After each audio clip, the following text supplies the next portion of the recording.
Senhor presidente, senhoras e senhores senadores.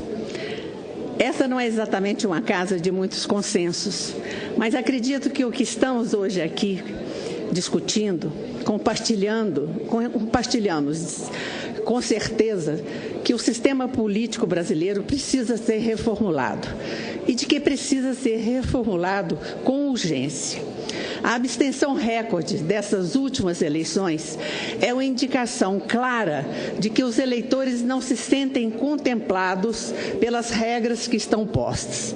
Por esse motivo, começo esta minha fala por parabenizar o senador Ricardo Ferraço e também os demais signatários da proposta pela iniciativa da PEC 36 de 2016, que traz novamente para discussão um dos pontos fundamentais da reforma política. A necessidade de estabelecer regras para o funcionamento parlamentar dos partidos com base no desempenho eleitoral. O problema é que a nossa legislação incentiva a multiplicação das agremiações. Todos os partidos registrados no Tribunal Superior Eleitoral têm acesso aos recursos do fundo partidário e o tempo de televisão e propaganda, ambos bancados com dinheiro público. Não é sem razão, pois, que existem hoje 35 partidos registrados no TSE.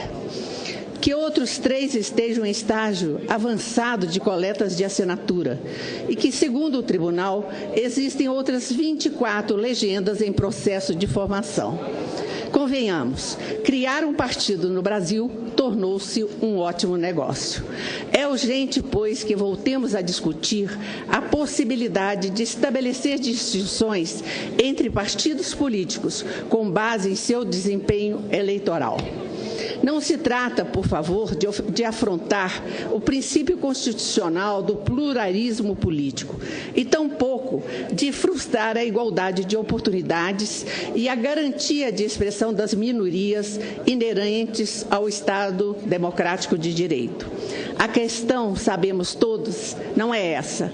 A maioria dos países que empregam o sistema proporcional de lista adota algum tipo de cláusula de exclusão e nem por isso diremos que não estão ali contemplados os interesses dos grupos minoritários. A questão é perceber que há muito se rompeu o vínculo entre partidos políticos e a sociedade. E muitas legendas se organizam não para representar minorias ou frações sociais, mas tão somente para ter acesso ao fundo partidário e à propaganda eleitoral gratuita. Serve não à sociedade, mas apenas às lideranças e à burocracia partidária. São representantes não da pluralidade e da diversidade, características da democracia, mas do patrimonialismo que vem sendo, infelizmente, uma marca persistente do Estado brasileiro. A questão é, pois, definir estratégias para separar o joio do trigo. Reconhecer que há partidos pequenos que representam efetivamente segmentos da população brasileira e que há legendas de aluguel que não representam senão os interesses de seus próprios dirigentes. Permitir que essas últimas agremiações continuem a ser recompensadas e a conturbar o processo decisório é aceitar o risco de inviabilizarmos o funcionamento do legislativo e, por que não dizer, da própria democracia. E entendo que a proposta do senador Ferraço, nos termos do substitutivo apresentado pelo senador Aloysio Nunes, tem o mérito de fazer avançar a matéria em vários pontos. Em primeiro lugar, porque propõe uma cláusula de desempenho eleitoral que não afeta em absoluto a participação política e o funcionamento do legislativo. A barreira é, sobretudo, administrativa. Restringe-se o acesso à estrutura própria e funcional nas casas legislativas, a participação nos recursos do fundo partidário e a propaganda gratuita no rádio e na televisão. Ou seja, trata-se de medida de redução e racionalização dos gastos públicos que responde a uma demanda de toda a sociedade brasileira. Em segundo lugar, porque a cláusula se ampara em um percentual mais do que razoável, 3% dos votos válidos, distribuído em pelo menos 14 unidades da federação. O índice não é abusivo e está em consonância com o direito internacional e com as práticas das democracias que prezam o pluripartidarismo e a diversidade política como as que compõem a União Europeia. Em terceiro lugar, porque a proposta complementa e reforça os instrumentos de fidelidade partidária necessárias para fortalecer os partidos, para evitar distorções e para desestimular o personalismo e o caudilismo.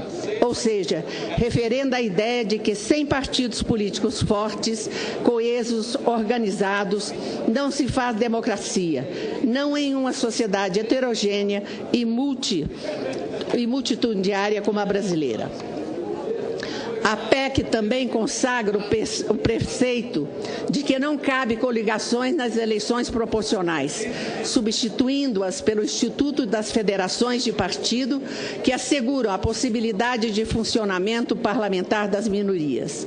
Ou seja, deixa-se de recompensar o particularismo e o oportunismo político e passa-se a estimular a articulação das minorias em torno de uma agenda comum.